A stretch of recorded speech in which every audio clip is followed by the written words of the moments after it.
அன்பிற்குரிய சகோதரர்களே, இன்ஷா அல்லாஹ் இன்று மாலை மகரிபுக்கு பிறகு பிறை பார்க்க வேண்டிய ஒரு நாள்.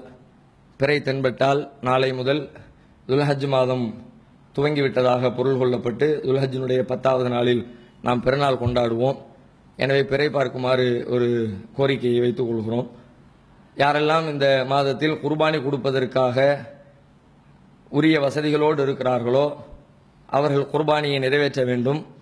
அந்த குர்பானியை நிறைவேற்றுகிற எண்ணத்தோடு இருக்கிறவர்கள் அவர்கள் பிறை பார்த்த நேரத்திலிருந்து குர்பானி கொடுக்கின்ற நேரம் வரைக்கும் அவர்களுடைய முடிகளை நகங்களை அகற்ற வேண்டாம் என்று நபிகள் நாயகம் ஸல்லல்லாஹு அலைஹி வஸல்லம் வலியுறுத்தி இருக்கிறார்கள். அந்த சுன்னத்தை பேணுமாறும் கேட்டுக்கொள்கிறோம்.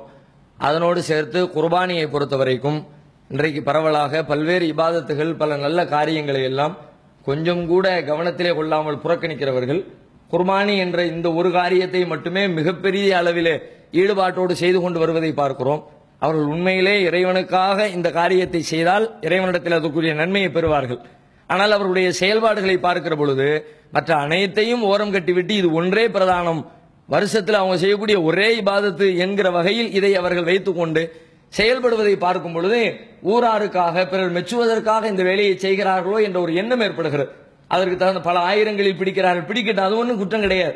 குர்பானி பிராணியை பிடிக்கும் பொழுது எந்த அளவுக்கு நல்ல கொழு என்ற பிராணியை பிடிக்க முடியுமோ, எந்த அளவுக்கு தனக்கு வசதி இருக்கிறதோ அந்த மாதிரி தான் தேர்வு செய்ய வேண்டும் என்று மார்க்கம் சொல்கிறது.